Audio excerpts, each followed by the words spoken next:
დავიწყოთ? ხო. აჰა, კარგი. მოგესალმებით. დღეს ჩვენი სტუმარია ქალბატონი თამარ ფეიქრიშვილი, რუსთავის ხელოვნების სტუდია კრეატივის დამფუძნებელი.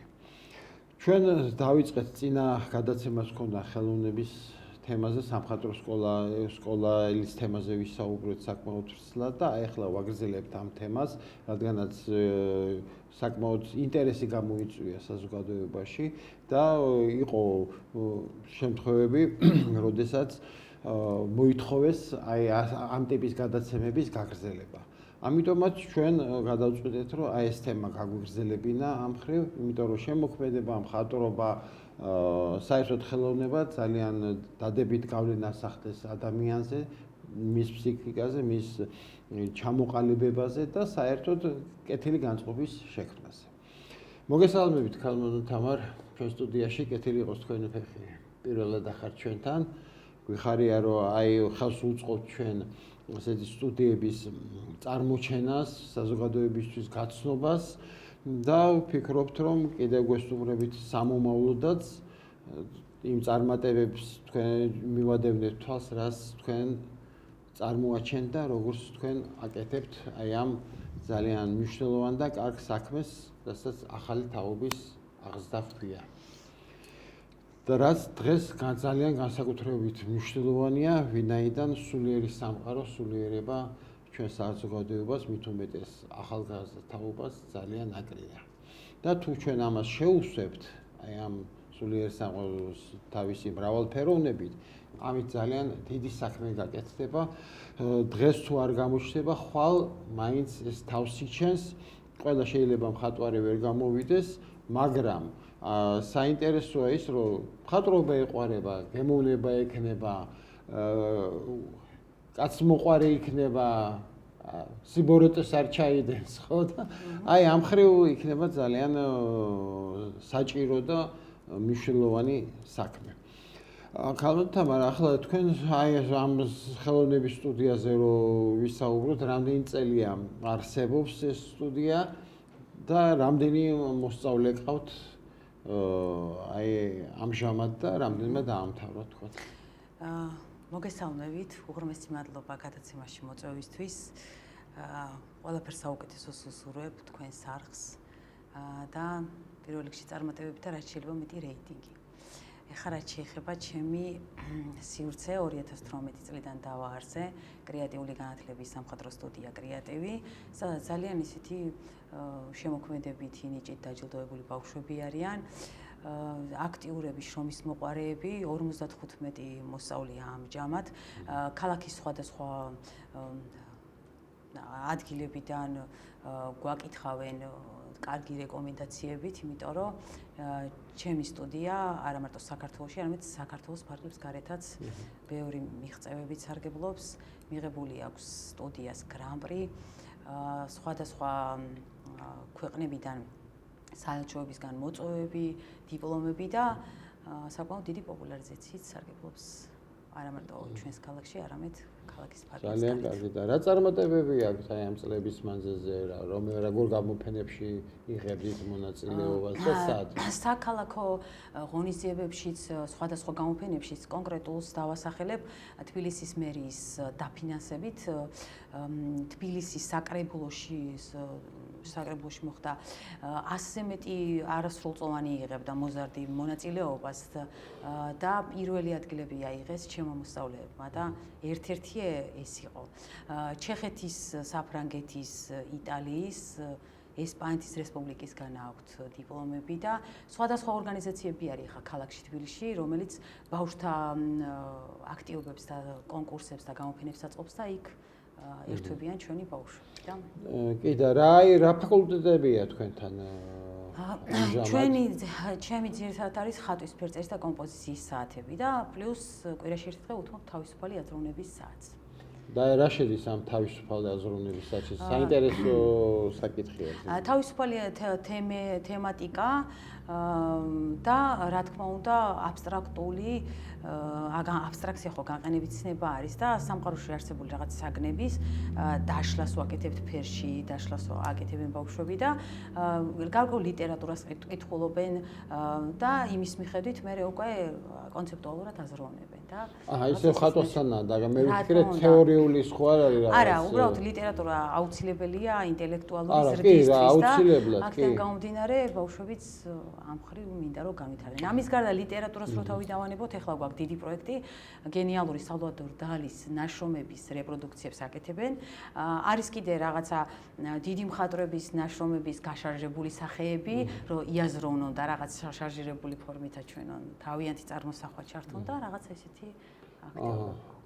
ძალიან კარგი, ძალიან კარგი ეს რო ასე ხდება, მაგრამ აი ვთქვათ ხელოვნების ისტორია რო ისწავლებოდეს ძალიან კარგი იქნება, იმიტომ რომ ხო, არა, ეს არის კერძო სექტორი, კერძო სტუდია და ხელოვნების ისტორია, ანუ სკოლა არ არის საკუთრივ. არა, რომ ვინმე მეიწვიო ხელოვნების ისტორია წაუკითხოს, ეს იქნება განვითარებისთვის არის ეს საჭირო, იმიტომ რომ ხატვა თავისთავად კარგია ის, მაგრამ ის ისტორია თუ ვინ როგორი მხატვარი იყო, ხო? აი რუბენსი იქნება ის თუ სხვა ის მიქელანჯელო ეს უკვე თავის თავად დიდ შედეგს მოგცემს და უფრო განავითარებს საბაზისო ცოდნა არის ეს ბავშვებისთვის ისეთი აი 18 წლამდე ასაკის ბავშვებისთვის არის ძალიან კარგი გარემო ჩვენი რომ საბაზისო წესები ისწავლოს 7-8 წლიდან ვიღებ ბავშვებს 18 წლამდე და მე უკვე აკადემიისკენ გზას უკვალავს კიდე უფრო ხდებით ახლა მეპურემპური უნდა და ბევრი აბარებს თქვათ სამხატვრო აკადემიაში სხვათა შორის უმრავლესობა აბარებს ვინც დიდი ხანი მოყვება ჩვენ აი 5-6 წელი და დიპლომამდე გადის ხოლმე აუცილებლად აქვთ ფაკულტეტები ან არქიტექტურა ან დიზაინი ან ქანდაკების ფაკულტეტი და მიამაყება რომ აი რაღაცა სახეს ქმნი ადამიანი რომ უნდათ რომ შენი პროფესიის მიმდევარი გახდე. მოგეთ თქვენ დიდ ამბებში ხართ რუსთავში და ძალიან კარგია და აი ამ საფრანგეთში და საზღვარგარეთ როგორ ხდება აგზავნით ნამუშევრებს თუ გიწევთ ის ეხლა ჩვენ გქონდა იტალიის საელჩოსთან მოლაპარაკება და ტური შედგა ორგანიზაცია იყო კონკრეტული რომელმაც ბავშვების ნაშრომები წაიღო იქ და ადგილზე მოხდა გალერეაში ნაშრომების განთავსება ნუ ეხლა ხო იცით ტრანსპორტირება და იქ ფრენა ამაიც გარკვეულ ფინანსებთან დაკავშირებული და მოზარდები რაღაც არიან ფიზიკურად ვერ ახერხებენ და უფრო ძირითადად ონლაინ პლატფორმასაც გვთავაზობენ ხოლმე და აი ონლაინ პლატფორმით ძალიან კარგი ძალიან კარგი ეს მნიშვნელოვანი ამბავია კონტაქტების დამყარებისთვის სამომავლოდაც და მიმდინარე პროცესისთვისაც რა თქმა უნდა ძალიან კარგი და თქვენ როდის დაამთავრეთ აი თეატრალური უნივერსიტეტის მე ფაქტიურად პროფესია მაქვს შეცვლილი რა მე სცენოგრაფი ვარ პროფესიის კინოს და თეატრის მხატვარი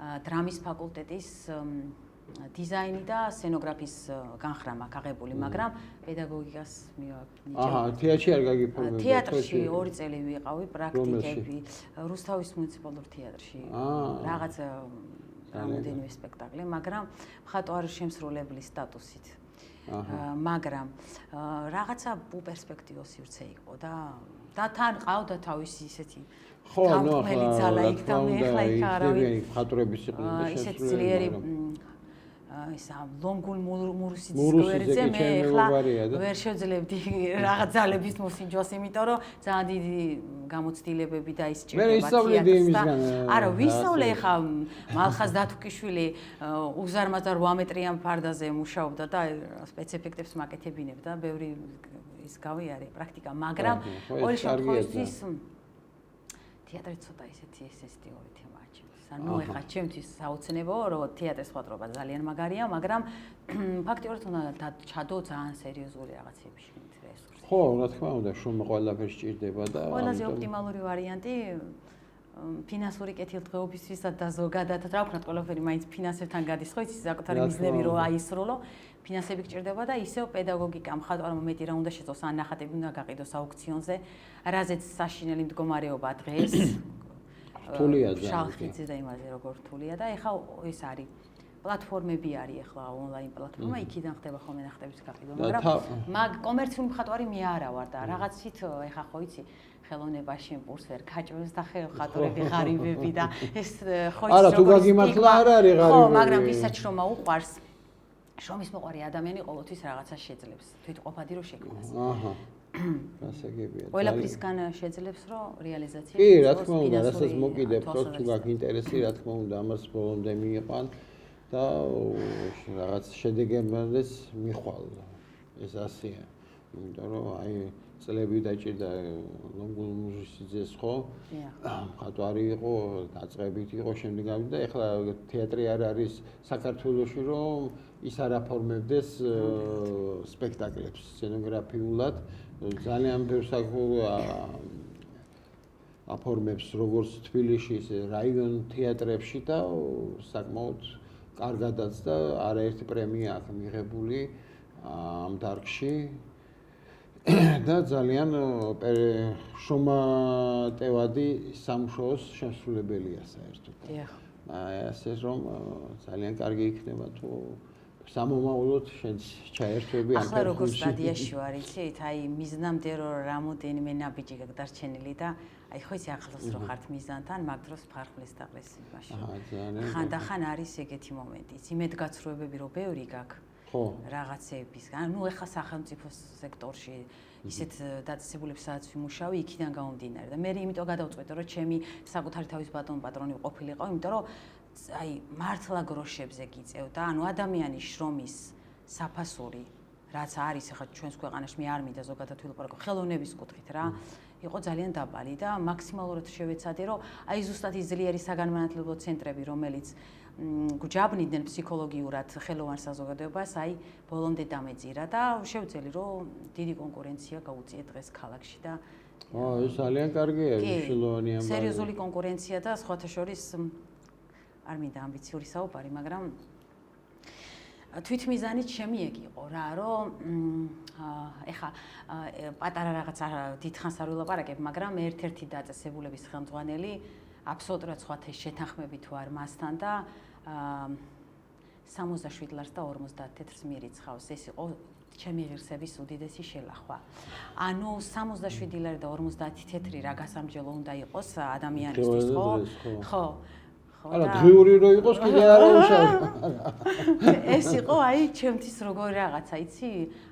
თან როცა საუბრობენ რომ კარგი ხელოვანი ხარ სტატუსითაც პატივსცემენ ქალაქში და უნდათ რომ კარგი ხო, ზანაზღაურებადი უნდა იყოს და დგას და ეს და რო ვუთხარი მე ეს არაფერი არ უნდა დაგერიცხა გერჩივნა მეთქი რითი ხარ უკმაყოფილო ეს იყო შენი შრომის საფასურიო და მე ვთქვი რომ უნდა გეთქვა შრომა რო შეაფასო უნდა იცოდე ის დარგი თქო დღეს ერთ ბაურსი არ არის მაგ ხელა მეთქი და თქვენი უნდა ჩაგძიროთ თქო ჩაძირე მე თუ რა ვქენ ჩავძირე ფინანსურადაც ჩავძირე და ზოგადადაც ჩავძირე ასაშიში ხალი ყოფილხარ გას კი ლავაზი გარეგნობის ადამიანი ასეთი საშიში აი მე სხვანაირად ჩავძირო აჰა ძალიან კარგი იმიტომ რომ ყველამ თავისი უნდა მიიღოს და უნდა იცოდნენ შრომის პატივისცემა ჩემი პირადი ანუ ყველაფერი ძალიან კარგია მაგრამ პირადი თავმოყრობის ფასად არ უნდა დაგიჟდეს შენი მიზნები. რა თქმა უნდა. თავმოყრება ყველაზე და აი რა რუსთავზე საუბრობთ ახლა, მოდი ვისაუბროთ აი მხატვრულ გარემოზე რაც რუსთავშია, თქვა ის ძეგლებით არ არის განმებურებული, მანდ-მაინც რუსთავი თითოეულა ის არის და აი რას ფიქრობ, აი რუსთავის განვითარებაზე ამ ძეგლების თვალსაზრისით რის დადგმა შეიძლება, ან თუ მოგწონს ის რაც არის დადგმული რამოდენიმე ძეგლი არის, შარტავას ძეგლი არის, ვიცი? სიმბოლური ის როა ეკლებში. ის არის ჰეიდარ ალიევის ძეგლი გაქვთ კიდე იქ ხეივანში მეორე და კიდე რაღაც პატარ-პატარა ისინი არა, სხვათა შორის ეხლა ინფრასტრუქტურაზე და იმაზე რომ ილაპარაკოთ, ეხლა მათ უნდა იყოს ჩახედული, ჩვენ რუსთავს ძალიან მაგარი ხელოვანი ადამიანები ყავს და პირველ რიგში მოქანდაკეები. სიმპოზიუმი ეწყობა ხოლმე რა, ჩვენი მხატვართა კავშირი გამას წევრი ვარ მე და იქ არიან ძალიან კარგი მოქანდაკეები რა. აი კონკრეტულად ვალერი ჯიქია, ისა მთლიანი ოჯახი ჩართული არის ამაში და ცნობილი მოქანდაკეები არიან და ადრე შემოსასვლელში იყო ცხენების ქანდაკება. ხო, აი ცხენების არა არის ეხლა. იქით გადაიტანეს ცენტრალურ პროსპექტზე და ანუ ცხენების ქანდაკების ადგილზე დადგეს პორტალი და ამაზე იყო დიდი აჟიოტაჟი, გახსოვთ ხო, რაღაცა ესეთი ჩარჩოს ტიპის რაღაც დიდი ქანდაკება, რომელიც იყო ჩინელი მხატვრის გაკეთებული და ამაზე იყო ზუსტად მithქმა-მოთქმა, რომ აი ის სკულპტურები და ის რაც ვთქვათ ქალაქისთვის იქნებოდა თვალსაჩინო, არ იდგმებოდა ჩვენ ქალაქში და ამ ხრივ ჩვენმა ქალაქმა აი ამ ერთ-ერთმა სკულპტურამ აი ეს სტერეოტიპული შეხედულება შეუქმნა ხალხს, რომ აი რუსთავში არ არის ღირებული. აი ცხენები ვისი გაკეთებული ეს 4 ცხენი რო არის? ვალერის ჯუმბერ ჯიქიას გაკეთებული არის ეს ცხენები და ერთ-ერთი ყველაზე ისეთი ღირსშესანიშნავი, მაგრამ არის კიდე თვითონ სკვერებში რაღაც არაორდინალური ძალიან ლამაზი ფიგურები რა. ფიგურები ხო ეგ ძალიან უნდა შემოვიდეს. არის კიდე ისა ლეონიძის ძეგლი და ეს ჩვენი გიორგი ჩალაძის ოჯახი, ანუ მალხაზი და გიორგი ჩალაძეები არიან ძალიან კარგი მხატვრები. და მაგათი გაკეთებულია და მისი გაკეთებული არის. ხო, უფრო აი ძველი ყაიდის მოქანდაკეები უფრო ხა ასა გითხრათ თქვენთვის უფრო გემოვნებაში ჭირდება. აი ესეთი რაღაცა იცავენ იმ სტანდარტს, რაც ახასიათებს თქვა სკულპტურას და ქანდაკებას რა. აი ეს მონუმენტალიზმი და ეს რაღაცა ხო, მაგრამ აი ხა ჩემი წარმოდგენით რაღაცა ძველი უნდა სადღაც უნდა გადაინაცვლოს და სიახლეს გააჩნია. ხო, ეხლა მე მაგალითად წონადი უნდა იყოს. ეხლა მაგალითად რაც სიახლეები რაც შემოიტანეს ჩვენს იმაში სკვერებში, ხა რასაც ვიძახდი, ხო? ეს არის ვალერი ჯიქიასი და ვანიკო გულდედავას გაკეთებული და ძალიან კარგი სკულპტურებია სხვათა შორის. თანამედროვეა.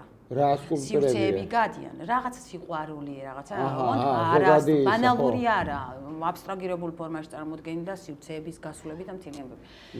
ხო და აქედან გამომდინარე, ხა ქალაქში არის ისინი და სხვათა შორის ძეგლები ამ ხრივ არუჩივის რუსთავი ხო და ნუ რუსთავის ძეგლზე არაფერს ვამბობ თბილისიდან არის რუსთავის ძეგლიც ძალიან დიდი ხანია დგას. არა, დიდი ხანი გადმოიტანეს თბილისში ხო ახალი ძეგლი დადგეს რუსთაველის. და ის ძველი გადმოიტანეს, მაგრამ ძალიან მოუხდა გაწმენდეს, გაამშვენიერეს და ცენტრში დგას ძეგლი. კი. რუსთავის ცენტრში და ძალიან საამაყო ძეგლია, იმიტომ რომ საკმაოდ დიდი მოქანდაკის მიერ არის ეს გაკეთებული. ასე რომ ვფიქრობ, რომ ძალიან საინტერესო ამ ხრივ მომავლის ქალაქია. რუსთავი შეიძლება იყოს ამ სკულპტურებით და მხატვრული კულტურული ხო განვითარების თვალსაზრისით, იმიტომ რომ ეხლა ყალიბდება, ეხლა სკვერები კეთდება იქ ძალიან ბევრი სკვერი გაკეთდა და ამ ხრივ თეატრის წინ გაკეთდა წინ ამ მხრიდანაც და უკან ამ მხრიდანაც საკმაოდ მაღალ დონეზე და მხატვრებსაც და მოქანდაკეებსაც არეალი გაეხსნათ უფრო შედარებით. და თავარია რომ აი თანამშრომლობთ ახლა მერი სტრუქტურებთან რომ რაღაც დადგან ღირებული საინტერესო რომ რუსთაველებისთვისაც საინტერესო იყოს და თბილისელებისათვის რომ ჩამოვიდნენ ნახონ და გაეცნონ ამ თანამედროვე სკულპტურას. ვფიქრობ რომ აი ეს იქნება ძალიან საინტერესო მოვლენა, რასაც ჩვენ დავსახეთ ახლა ეს თუ განვითარდა იქნება ძალიან კარგი, იმიტომ რომ ახალგაზრდული ქალაქია და ახალგაზრდულ ქალაქს შეშვენის თანამედროვე სკულპტურა, თანამედროვე მხატვრობა, ოღონდ ისეთი ღირებული, შინაარსით დატვირთული და მხატვრულად ძალიან წონადი ნამუშევრები. და ვფიქრობთ, რომ თქვენ წელს შეიტანთ ამ რუსთავის განვითარებაში, იგივე აი მხატვრული ხელოვნების სტუდიით დაწყებული და შემდგომში თუ რამე ახლა იქნა კიდე საინტერესო და ჩაერთვებით რაღაც პროგრამებში, იქნება, რა თქმა უნდა, ძალიან კარგი. გითხარით ჩვენს და სიამოვნებით მოვალთ გავაშუქებთ აი ასეთ მოვლენებს, ასეთ აქტივობებს და ვფიქრობ, რომ ძალიან საინტერესო იქნება ყველასთვის, რუსთავისთვისაც, ჩვენთვისაც და მთლიანად საზოგადოებისთვისაც. კარგით, აბა დღესდღეობით ამით დავამთავროთ ჩვენი გადაცემა, გისურვებთ წარმატებას, იმედია რომ მომავალში შეხვდებით და უფრო საინტერესო სიუჟეტებს გავაკეთებთ, უშუალოდ თქვენი ხელოვნების სტუდიიდან და საერთოდ ვფიქრობ, რომ კარგი იქნება თუ გავაკეთებთ აი რუსთავის მხატვრულ გარემოს თვითონ ერთ გადაცემას იქნება მე ვფიქრობ, რომ ძალიან კარგი. კარგად ვზანდებოდეთ მომავალ შეხვედრამდე და ვფიქრობ, რომ ისევ შეხვდებით უახლოეს მომავალში. ნახვამდის, კარგად ვზანდებოდეთ.